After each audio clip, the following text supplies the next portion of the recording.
I am still here in Washington, D.C., and there is never enough time to properly see everything. So today I am essentially running through Ford's Theater this afternoon. Now, due to COVID restrictions in D.C., I'm only going to be able to check out the museum and the theater itself.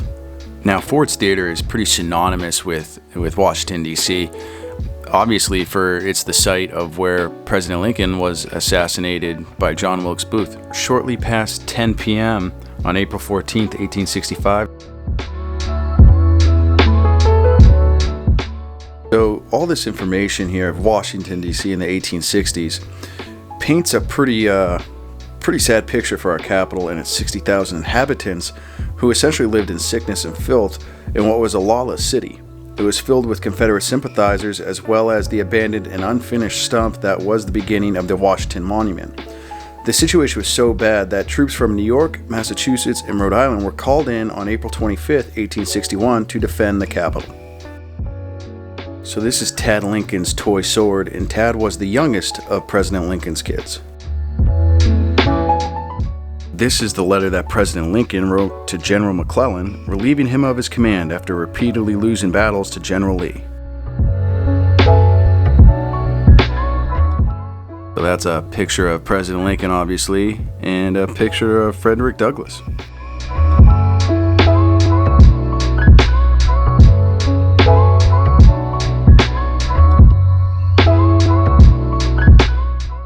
Sons to serve in Union armies. More than 30,000 would make the supreme sacrifice.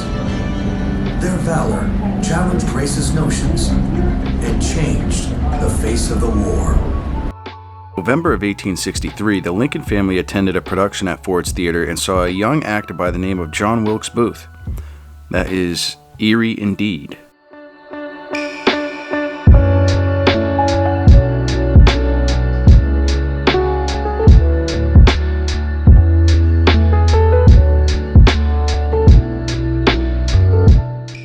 So as you can see here, it took the Union a long time to find the general that would lead them to victory. I did not know there was that many Union generals.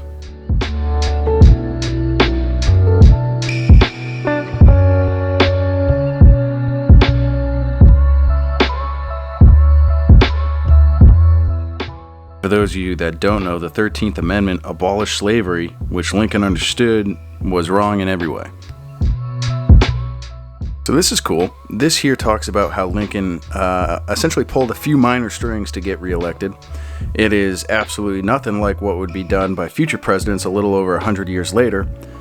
I don't want to say any names, but Nixon.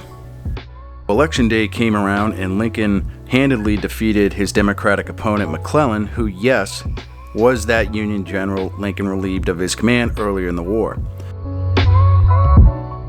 Lincoln won 55% of the popular vote, and he also took the Electoral College 212 to 21. What a landslide.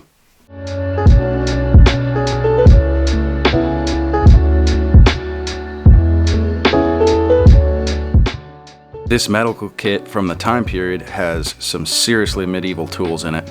Yikes. This might surprise some people, and I gotta be honest, it surprised me too. But Booth's original plan was to only kidnap President Lincoln to quote-unquote assure a Southern victory over the Union.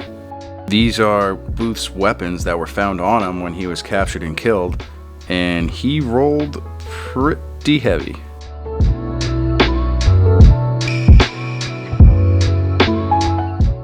Now this is pretty cool.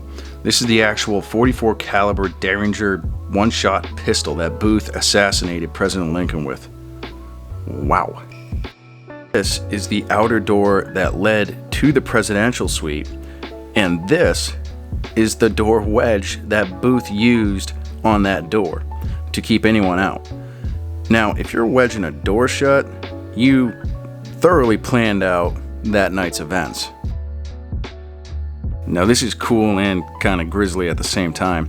This is the pillow from the neighboring Peterson house, which is where President Lincoln was brought to after he was shot.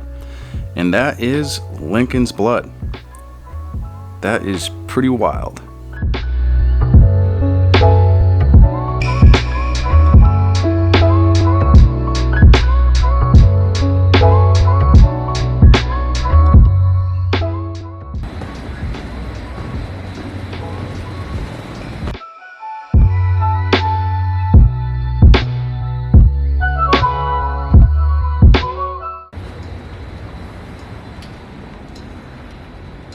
this is pretty cool. So at 9 a.m., John Wilkes Booth is in his room at his hotel. Lincoln's having breakfast. So they have Wilkes Booth and Lincoln's scheduled that entire day of his assassination on both sides of the hallway, which is pretty neat.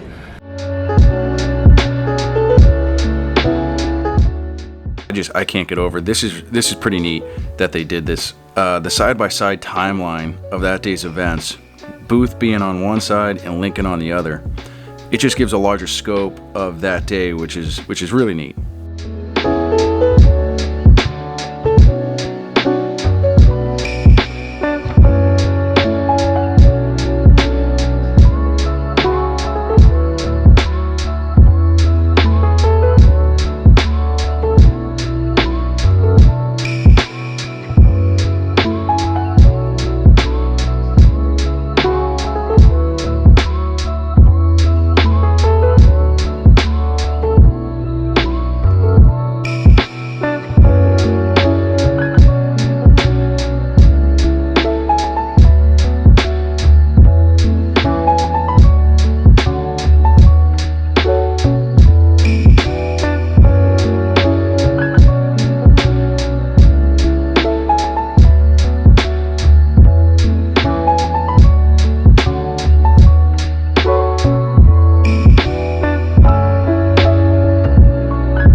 Now we are heading up and heading to the balcony.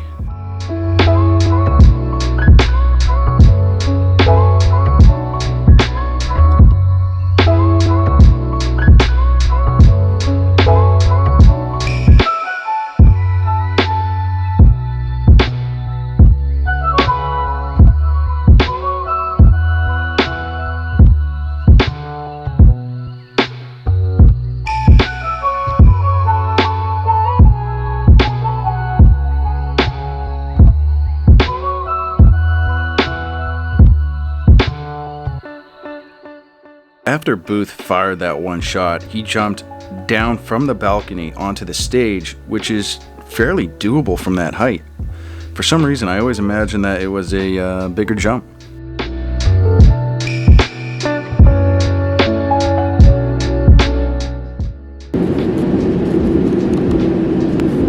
I have to admit, forgive me, but I don't think this really looks like Lincoln.